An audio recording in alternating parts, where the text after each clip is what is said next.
Bienvenido, doctor Huertasi, y muchísimas gracias por estar hoy acá charlando conmigo.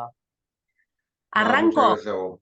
directamente, así, sin preámbulo. Una pregunta de todos los días. ¿Qué es la incontinencia de orina? Bueno, la incontinencia de orina, si lo definimos así científicamente, es la pérdida involuntaria de orina que le genera una molestia al paciente. Es decir, ya se desprende de la definición que es un problema de calidad de vida y le damos mucha importancia a lo que el paciente experimenta. Con esto podés deducir que hay pacientes que pierden muy poca cantidad de orina y a algunos no le va a molestar y a otros le puede molestar mucho, y otras que pierden más y también le puede pasar lo mismo, con todos los casos intermedios. Es decir, que lo importante es lo que el paciente refiere.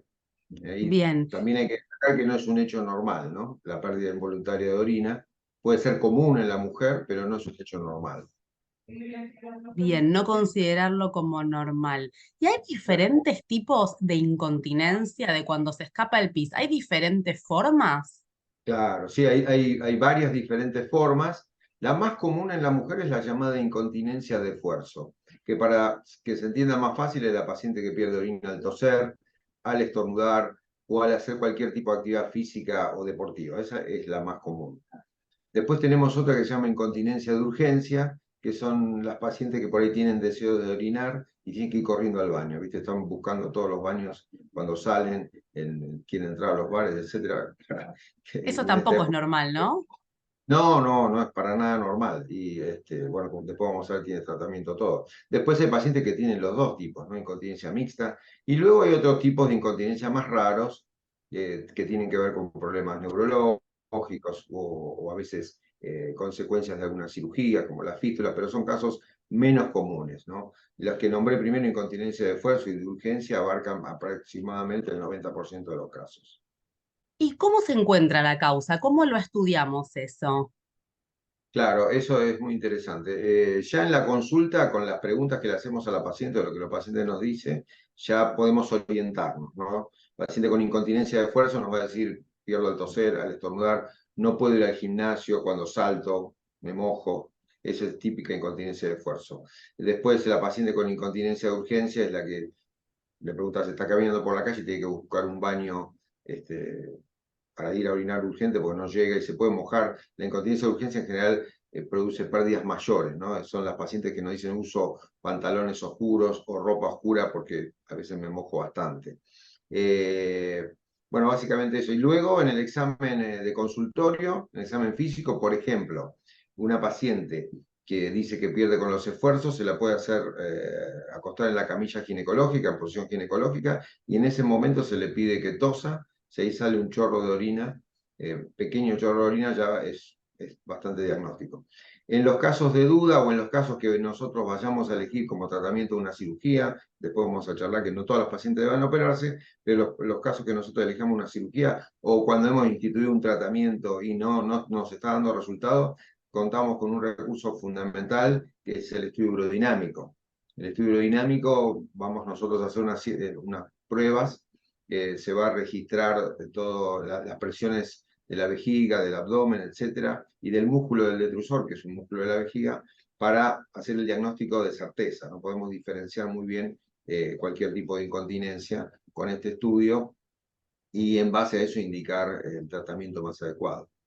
Bien, pero digamos, con una buena historia clínica y un correcto examen físico, como que gran parte de las incontinencias se pueden diferenciar y diagnosticar, ¿no es cierto? Exacto, sí, podemos, sobre todo cuando vamos a indicar tratamientos no invasivos, como puede ser con medicaciones, como puede ser kinesioterapia, nosotros no necesitamos más estudios. Bien, Así qué que cuando importante vamos a hacer, consultar. claro, eso es muy importante, sí, sí. Y la pregunta del millón, ¿es verdad que es más frecuente la incontinencia en mujeres que en hombres? Sí, totalmente. Bueno, ahí las mujeres están en desventaja. Hay una proporción de 3 a 1. Cada 3 mujeres que pierden, pierde un hombre. Pero bueno, también hay que tener en cuenta que los hombres tienen otros problemas. El hombre tiene próstata y el hombre es al revés. Tienen problemas para vaciar la vejiga. ¿Se Ok, entiende? Y la mujer compensa. no lo tiene tanto. Así que bueno, queda parejo la cosa. ¿Y por qué es más frecuente en mujeres? Bueno, hay una cuestión anatómica. La uretra femenina mide 3 centímetros en promedio. En cambio, la uretra masculina es mucho más larga, pasa por la próstata, etcétera. Inclusive, anatómicamente se puede distinguir un esfínter muscular en el hombre que en la mujer se habla no de un esfínter en sí que uno pueda reconocer anatómicamente, sino de un mecanismo esfinteriano. Hay diferentes estructuras, es un mecanismo mucho más delicado pero básicamente es la cuestión anatómica. También, obviamente, la mujer va a tener embarazos, va a tener partos, y eso influye en la incontinencia urinaria, es decir, se puede producir algún daño de toda la musculatura y los tejidos sostén del piso pelviano durante el embarazo y durante los partos, y eso afecta muchísimo, cosa que el hombre obviamente no lo va a padecer. No lo va a tener.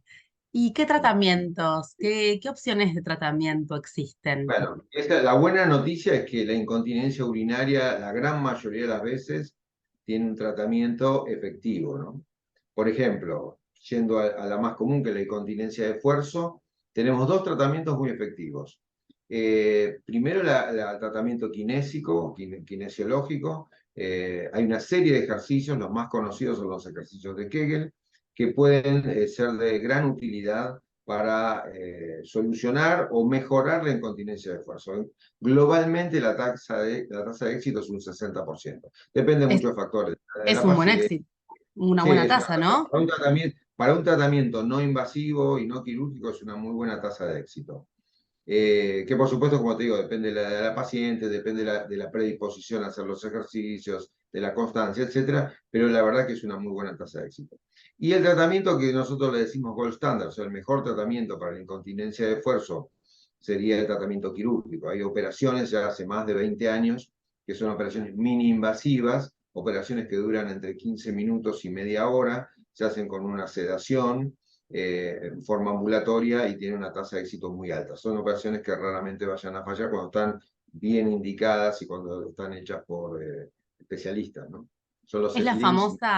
la famosa Sí. cirugía que le colocan una malla o es otra cosa? Claro, claro, es una pequeña malla de un material que es el polipropileno, que está ya estudiado hace muchos años. En un principio hubo diferentes tipos de malla, hoy día ya se sabe el tipo de malla, la medida, y hay dos formas de colocar la malla que se puede elegir de acuerdo si es una paciente más joven, una paciente más anciana, una paciente con incontinencia más grave o menos grave. Pero la tasa de éxito supera el 90% claramente. No, no todas las pacientes tienen que operarse, como te dije, hay otros tratamientos más, pero los dos más efectivos son estos para la incontinencia de esfuerzo. Yendo a la incontinencia de urgencia, tenemos múltiples tratamientos. Primero, muchas veces hay que hacer cambios de hábito. Es muy común que hoy en día los pacientes tomen excesiva cantidad de líquido. Ah, Cuando vienen a vernos a nosotros, le decimos, no tenés que tomar 3 litros de agua. ¿Cómo si el médico clínico u otro especialista me dijo que tenía que tomar? Bueno, está bien, ahí entramos en una pequeña discusión si hay evidencia científica de que haya que tomar tanto líquido o no, pero le decimos que los pacientes con incontinencia, si toman excesiva cantidad de líquido, y en general si lo toman muy seguido, puede empeorar su problema. Entonces ahí tenemos que decirles que con 2 litros diarios, de forma repartida, está bastante bien. Después también las pacientes con incontinencia de urgencia pueden hacer kinesiología, tiene bastante éxito la kinesiología en la incontinencia de urgencia. Y luego tenemos una serie de fármacos muy útiles para la incontinencia de urgencia que se llaman antimuscarínicos. Hoy día los beta estimulantes también es otro mecanismo de acción. Y hay casos, se hace un tratamiento escalonado, ¿no? Se empieza de lo menos invasivo a lo más invasivo. Hay casos que requieren la inyección de Botox intravesical y hay wow. otros casos que se utiliza como una especie de marcapaso para la vejiga que se llama neuromodulación. Es decir, tenemos una serie de herramientas importantes y muy efectivas para resolver la incontinencia. Es decir, ninguna paciente se tiene que quedar con este problema. Eso me quedo, con que la incontinencia no es normal, las mujeres tendemos a adaptarnos a esta Exacto. disminución de la calidad de vida. Me quedo con ese concepto de no adaptarnos y que hay un montón de opciones para resolver esto que termina afectando calidad de vida, ¿no es cierto? Totalmente, sí, no, típica paciente, bueno, no toma líquido, va más seguido al baño, usa paños para protegerse, todo eso es paliativo y es algo que puede hacer alguien en su casa, pero realmente eso no es un tratamiento, ¿no? Salvo que sea una molestia mínima, toma esas medidas, pero realmente existen tratamientos efectivos y Vamos a hablar acerca de la cirugía vaginal. ¿Qué significa? ¿Qué es? ¿De qué hablamos? la cirugía vaginal es algo muy interesante, medio tabú también, pero tenemos que saber que es la primer vía que se utilizó para hacer cirugías, ¿no? Ya en la antigüedad hay casos descritos de cirugía vaginal. Pero para que se entienda claramente es hacer una intervención a través de la vagina. Puede ser para extirpar o sacar algún órgano, por ejemplo el útero, o puede ser para reconstruir los tejidos, por ejemplo vaginales. Hay pacientes que tienen descenso de los órganos, ya sea la vagina, el útero, la vejiga, y esto se conoce normalmente como prolapso, entonces se hacen cirugías reconstructivas. Básicamente eso es la cirugía vaginal y se diferencia de la cirugía por vía abdominal, que puede ser abierta con una incisión, tipo una, como se dice vulgarmente, como una cesárea, los pacientes entienden mejor eso, o por la laparoscopía, por ejemplo. Es decir, son las dos vías que utilizamos los cirujanos ginecológicos más importantes. O sea que es de rutina, por ejemplo, sacar un útero sin que quede ninguna cicatriz en la panza, nada Totalmente. visible. De hecho, si vamos a cuestiones de marketing, tiene mucho menos marketing la cirugía vaginal, porque es algo como más antiguo, si bien hoy día tenemos tecnología muy buena para hacer mejor esa cirugía, pero en algunos países del mundo donde el tema marketing es algo que está muy en boga, se le dice histerectomía sin incisiones o sin cicatrices cuando se saca el útero por la vagina, porque en el abdomen no vamos a tener ninguna cicatriz, ni una incisión grande, que podría ser una laparotomía, o incisiones pequeñas como la laparoscopía. Porque cuando uno hace una histerectomía, lo que hay que tener claro es que el útero está conectado a la vagina. Independientemente de la vía que utilicemos, nosotros tenemos que desconectar el útero de la vagina. Es decir, esa incisión va a existir por cualquier vía. Eh, Cuando lo hacemos por la vagina, esa es la única incisión que existe que está en el fondo de la vagina. Por las otras vías, tenemos otras cicatrices en la pared abdominal. Muy bien, me parece muy interesante. ¿Y por qué a veces es necesario sacar el útero de las mujeres? ¿Cuál es? ¿Por qué habría de suceder eso? Bueno, hay múltiples indicaciones. Lo interesante es que la indicación de sacar el útero es la misma por cualquier vía quirúrgica, ¿no? Por ejemplo, pacientes que tienen el útero aumentado de tamaño, que puede ser por una patología que se llama adenomiosis, o puede ser por la famosa miomatosis uterina, los famosos fibromas. Hay pacientes que tienen sangrado excesivo, hay pacientes que tienen prolapso. No siempre cuando se tiene prolapso hay que sacar el útero, pero esas son las indicaciones más comunes. Pero podríamos decir, aquí sí hay una diferencia. En general, las patologías benignas preferentemente deberían ser tratadas por la vía vaginal. Se ha demostrado que son cirugías más rápidas, menos invasivas, de más rápida recuperación que la vía abdominal. Ahora, cuando ya es una patología maligna, normalmente se prefiere la vía abdominal, con las excepciones de cada caso, ¿no? Bien, cuando dice patología maligna nos referimos a un cáncer de endometrio o un cáncer de Claro, cuello de útero, ¿no es cierto?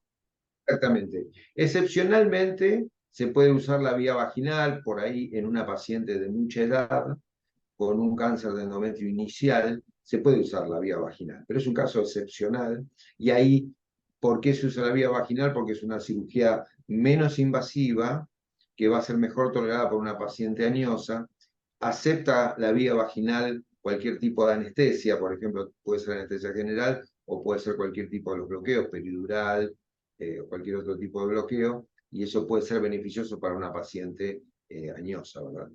Pero esa es la Como, excepción. bien, como que en líneas generales me da la sensación que la recuperación después de la cirugía es mejor cuando no se hicieron agujeritos en la pancita, digamos. Claro, en realidad, si comparamos la cirugía abdominal clásica por la parotomía con la vaginal, no hay ninguna duda. Con el advenimiento de la laparoscopía, también la laparoscopía, hay que decirlo, es una vía mini-invasiva y la recuperación es muy rápida. Ahí las diferencias son menores. Quizás las diferencias ahí tengan que ver con el costo, sobre todo en los sistemas de salud pública, ¿no? Donde el Estado se hace cargo de todos los gastos. ahí es mucho más conveniente la cirugía vaginal. ¿Es más Quizá eso vuelve económica? claro, es más económica porque los elementos que se utilizan son elementos estándar, hay muy poco elemento descartable, entonces ahí en la laparoscopía se utilizan elementos descartables y eso aumenta un poco el costo, ¿verdad? Bien. ¿Y en líneas generales la cirugía vaginal es para sacar el útero o también para otras cuestiones? No, eso no solo es para sacar útero. Diría que hoy día no se utiliza fundamentalmente para sacar el útero, porque una de las indicaciones más frecuentes era el prolapso. Y hoy día tenemos técnicas por vía vaginal para hacer lo que se llama una histeropexia. ¿Qué quiere decir? Que el útero que había descendido lo podemos volver a colocar en su lugar y sin ningún problema por la vía vaginal. Ese útero no estaba enfermo, por lo tanto no había que extirparlo. Pero no solo podemos hacer histerectomías en el caso que estuvieran indicados por vía vaginal, un poco independientemente del tamaño del útero, porque hay técnicas para extirparlo por vía vaginal, aunque sea un útero más grande. Se pueden hacer múltiples tipos de cirugías, por ejemplo, para los anexos, ligadura de trompas, sacar un quiste de ovario, por ejemplo. Todas las cirugías de prolapso, por ejemplo, se pueden hacer por vía vaginal. ¿Se Eh, podría y sacar un ovario por la vagina sí, sí, directamente? sí. Se puede hacer utilizando técnica clásica vaginal, pero hoy día tenemos una innovación que se llama B-Nodes, que bueno, es un término en inglés, pero quiere decir cirugía por orificios naturales, utilizando la tecnología laparoscópica. Es decir, que podemos hacer una laparoscopía por la vagina. Y eso es algo, te diría que para nosotros maravilloso, que nos simplifica mucho. Hay veces que nosotros queremos extirpar los ovarios por vía vaginal y se complica porque se interpone en el intestino, hay adherencias, etc. Cuando uno hace una laparoscopía por vía vaginal, llega mucho mejor a todas esas estructuras y puede utilizar los beneficios de la cirugía vaginal con este agregado de la laparoscopía, que prácticamente siempre podemos sacar los anexos. Cuando se usaba la cirugía vaginal clásica, había casos que uno debía convertir la cirugía a convertir a vía abdominal porque no se podía lograr sacar los ovarios. Pero con esta herramienta realmente es maravilloso. Y todo esto lo hacemos en los quirófanos del hospital. Sí, sí, todo lo podemos hacer, así que estamos muy contentos con estas nuevas técnicas. Muchísimas gracias. No, por favor, Marina, un gusto, un placer. Si te gustó este episodio o crees que a alguien que conoces le puede servir, te invitamos a compartirlo y a seguirnos en nuestras redes sociales. Nos encontrás en Instagram, Facebook y YouTube como ginecología.hospital italiano. Nos escuchamos en el próximo episodio.